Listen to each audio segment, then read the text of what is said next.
जय हिंद दोस्तों। आज हम समझेंगे मैथमेटिक्स क्लास 10th या 9th प्लस टीआरई 4 के लिए जो भी कैंडिडेट है उनके लिए मैथमेटिक्स मैं इजी बनाऊंगा। सबसे पहले आप इस चीज़ों को समझेंगे कि बेसिक कंसेप्ट यानी बेसिक आपका मजबूत है तो आप आसानी से कोई भी प्रॉब्लम को सॉल्व कर सकते हैं।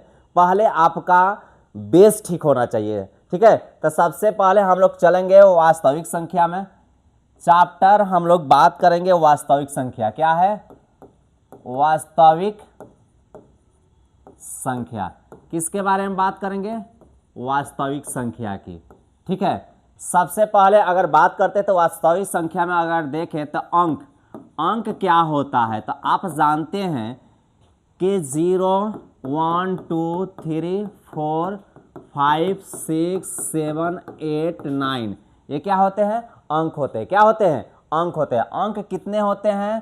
अंक 10 होते हैं। 0 को लेकर और 9 तक जाएंगे तो 10 होते हैं, ठीक है। अब यहाँ पर चलेंगे तो इसमें आप एक और चीज़ समझेंगे कि प्राकृत संख्या क्या होता है।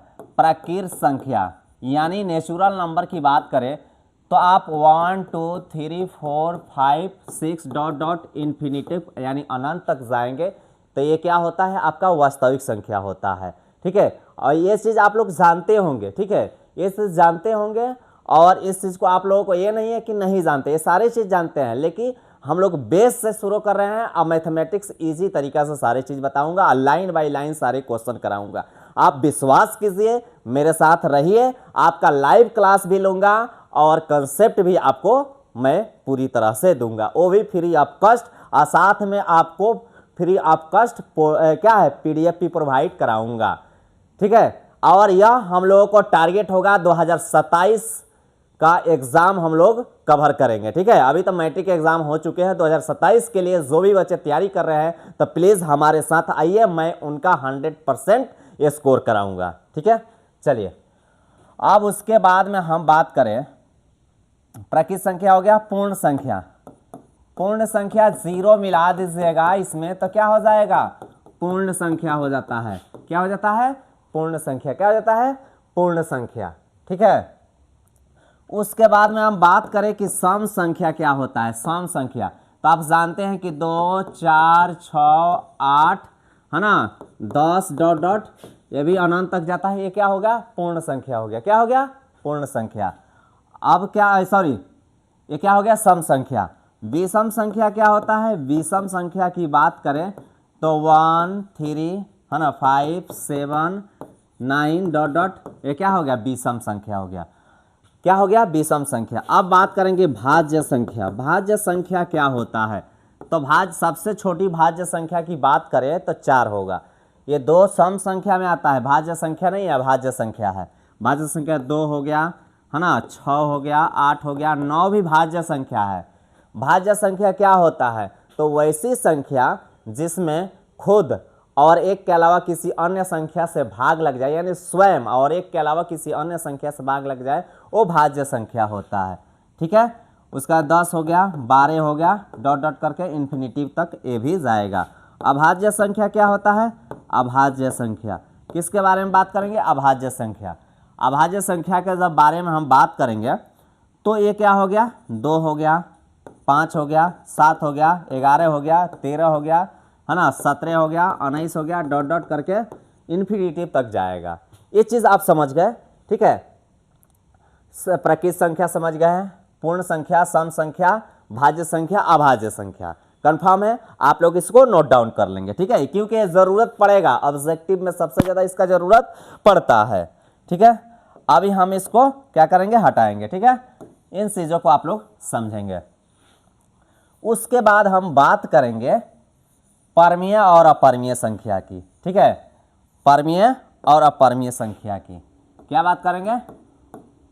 परमीय संख्या। किसका बात करेंगे? परमीय संख्या का। किसका हम लोग बात करेंगे? परमीय संख्या क्या होता है, ठीक है।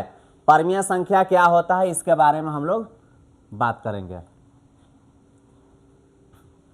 चलिए, तो आप देख रहे होंगे कि वैसी संख्या, इसका डिफिनीशन क्या होता है? वैसी संख्या जो P बटा Q, यानी क्या करेंगे, P बटा Q के रूप में लिखा जा सके, उसे क्या कहते हैं, उसे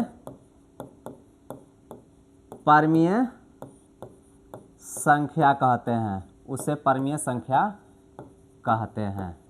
ठीक है, जिसको हम लोग बटा में लिख सकते हैं। मान कर चलिए 4 है, जैसे आप लिख सकते हैं 4 बट्टे क्या हो सकता है 1, 5 बट्टे 1 -1/2 है ना, 0 माइनस रूट अंडर 4, माइनस नहीं रहेगा प्लस रहेगा। ठीक है, 4 का वर्गमूल निकल जाता है 2 हो जाएगा, है ना।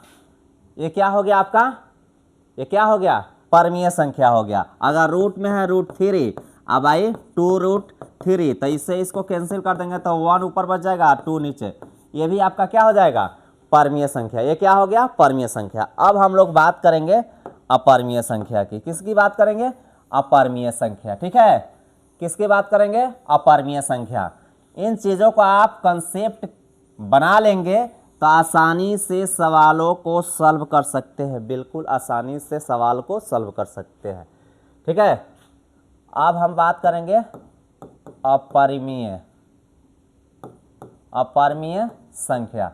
अपरिमेय संख्या तो आप लिख सकते हैं कि वैसी संख्या जिसे P बटा Q के रूप में नहीं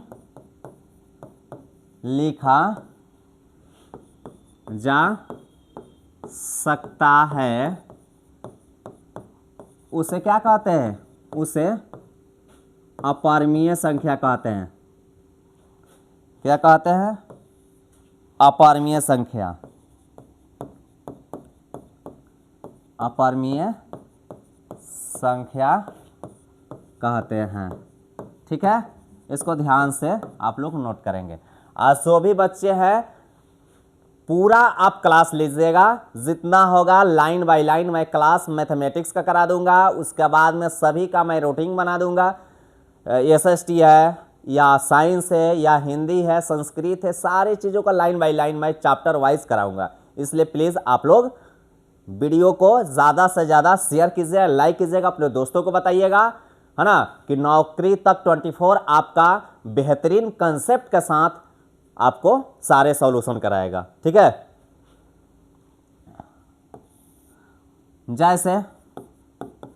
जैसे देखिएगा तो क्या हो गया आपका, पाई अपरिमेय संख्या है, π/2 अपरिमेय संख्या है, π/3 यानी पाई से रिलेटेड कुछ भी हो, √2 अपरिमेय संख्या है, √3/2 अपरिमेय संख्या है। ये क्या है, अपरिमेय संख्या है। ठीक है, ये क्या है, अपरिमेय संख्या है। तो आज हम लोगों ने क्या समझा, कंसेप्ट। कंसेप्ट में क्या समझा, अंक, प्रकृत संख्या, पूर्ण संख्या, सम संख्या, विषम संख्या, भाज्य संख्या, अभाज्य संख्या, उसके बाद परिमेय और अपरिमेय के बारे में समझा। इसके बाद वाले वीडियो में हम लोग क्या पढ़ेंगे, LCM SCF के बारे में पूरे कंसेप्ट को जानेंगे। उसके बाद लाइन बाय लाइन मैं आप लोगों को सॉल्यूशन कराऊंगा। कुछ आपको एथेरेटिक चीज़ है, जैसे कि कब शांत होता है, कब अशांत होता है दशमलव प्रसार में, इन चीज़ों को समझेंगे। उसके बाद एक्सरसाइज को शुरू करेंगे। मिलते हैं एक नए क्लास के साथ, नए वीडियो के साथ, तब तक के लिए जय हिंद।